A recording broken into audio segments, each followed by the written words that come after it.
হচ্ছে বড় টিভি লাগিয়ে আমরা দেখলাম জেলা এবং শহর মণ্ডলের নেতৃত্ব, ঠিক তেমনি উত্তর দিনাজপুর জেলার সমস্ত মণ্ডলে আমরা এই বাজেট মণ্ডল অফিসে দেখানোর চেষ্টা হয়েছে। সমস্ত কার্যকর্তাদের যুক্ত করে আমরা এই বাজেট দেখলাম। ইসলামপুরেও বড় করে দেখানো হয়েছে, সেখানেও সাংবাদিক সম্মেলন হচ্ছে। এই বাজেট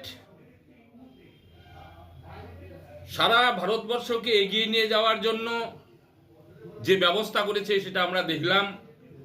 ভারতবর্ষকে বিশ্বের সর্বশ্রেষ্ঠ আসনে পৌঁছানোর জন্য এবং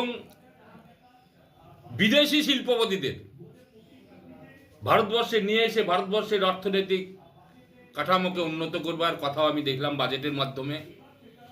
পাশাপাশি আমার উত্তরবঙ্গের যে 7টি হাই স্পিড ট্রেন দেওয়ার কথা ঘোষণা করলেন, সেখানে দিল্লি বারাণসী থেকে আমাদের শিলিগুড়িতেও হাই স্পিড ট্রেন পাওয়া যাবে, সেটা আমরা দেখলাম।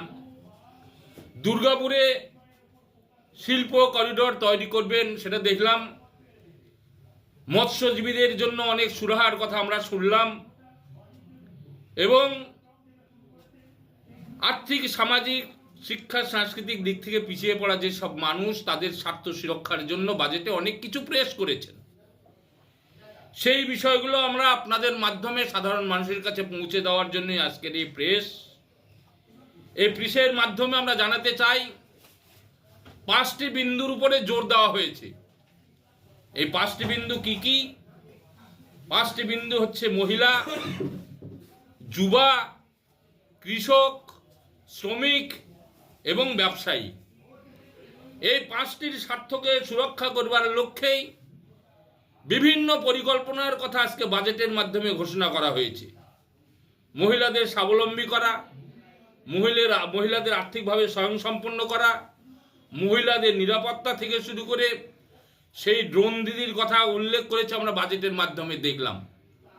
পাশাপাশি আপনারা যুবকদের জন্য কর্মসংস্থান, শিল্প করিডোর করা এবং বিভিন্নভাবে যুবকদের সার্বিক উন্নয়নের স্বার্থে বিভিন্ন পরিকল্পনা ঘোষণা করেছেন।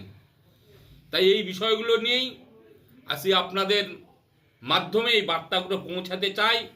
শুধু তাই নয়, সমাজের বিভিন্ন মানুষ আজ এই যে বাজেট হয়েছে, এই বাজেটের পক্ষ থেকে সাধারণ মানুষের প্রতিক্রিয়া আমরা নেব এবং সেই প্রতিক্রিয়াগুলো আমরা সোশ্যাল মিডিয়ার মাধ্যমে প্রচারের চেষ্টা করব।